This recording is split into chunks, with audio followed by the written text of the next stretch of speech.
ത്രിയേക ദൈവത്തിന് സ്തുതി. എല്ലാവർക്കും ഹെർമിറ്റ്സ് ടോക്സിൻ്റെ 597 ഭാഗത്തിലേക്ക് സ്വാഗതം.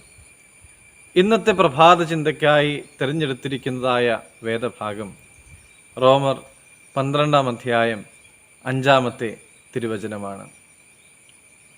അതുപോലെ പലരായ നാം ക്രിസ്തുവിൽ ഒരു ശരീരവും എല്ലാവരും തമ്മിൽ അവയവങ്ങളും ആകുന്നു. സുഹൃത്തുക്കളായ മെലാനിയും ട്രെവറും ഒരുമിച്ച് അനേക മൈൽ ദുർഘടപാതകൾ താണ്ടിയിട്ടുണ്ട്. ഒരുമിച്ചല്ലാതെ ഇരുവർക്കും ഇത് ചെയ്യുവാനായിട്ട് സാധിക്കില്ല. കാരണം നട്ടെല്ലിന് ബലമില്ലാതെ ജനിച്ച മെലാനി വീൽ ചെയറിലാണ്. ട്രെവറിനാകട്ടെ ഗ്ലൂക്കോമ മൂലം കാഴ്ച നഷ്ടപ്പെട്ടു. കൊളറാഡോയിലെ വനപഥങ്ങൾ ആസ്വദിക്കുന്നതിന് ഇവർ അന്യോന്യം പരസ്പര പൂരകങ്ങളാണ്. വനപഥങ്ങൾ താണ്ടുമ്പോൾ ട്രെവർ മെലാനിയെ തൻ്റെ തോളിൽ വഹിക്കും. മെലാനിയാകട്ടെ വഴി പറഞ്ഞു കൊടുക്കും, കാഴ്ചകൾ വിവരിച്ചും കൊടുക്കും. സ്വപ്നസംഘമെന്നാണ് ഇവർ അറിയപ്പെടുന്നത്. ശരീരത്തിലെ അവയവങ്ങൾ പോലെ നാം ഓരോരുത്തരും അവയവങ്ങളായി ക്രിസ്തുവിൽ ഒരു ശരീരമായി തീരുന്നു.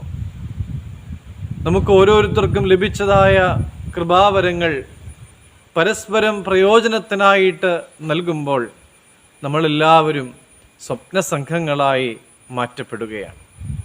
മെലാനിയും ട്രെവറും തങ്ങൾക്കില്ലാത്തതിനെ ഓർത്ത് ഒരിക്കലും പ്രയാസപ്പെട്ടില്ല. ഉള്ളതിനെ ഓർത്ത് അഹങ്കരിച്ചതും ഇല്ല. കർത്താവിൽ സ്നേഹമുള്ളവരെ, നമുക്ക് ലഭിച്ചിട്ടുള്ളതായ കൃപാവരങ്ങൾ നാം ഓരോരുത്തരും പങ്കുവയ്ക്കുവാനായിട്ട് തയ്യാറാവുകയാണ് എങ്കിൽ നാം ആയിരിക്കുന്ന ഇടങ്ങളിലൊക്കെയും സ്വർഗരാജ്യം തീർക്കുവാനായിട്ട് നമുക്കെല്ലാവർക്കും സാധിക്കും.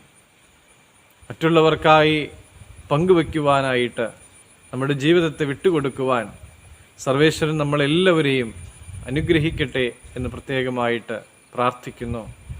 ദൈവം അനുഗ്രഹിക്കട്ടെ.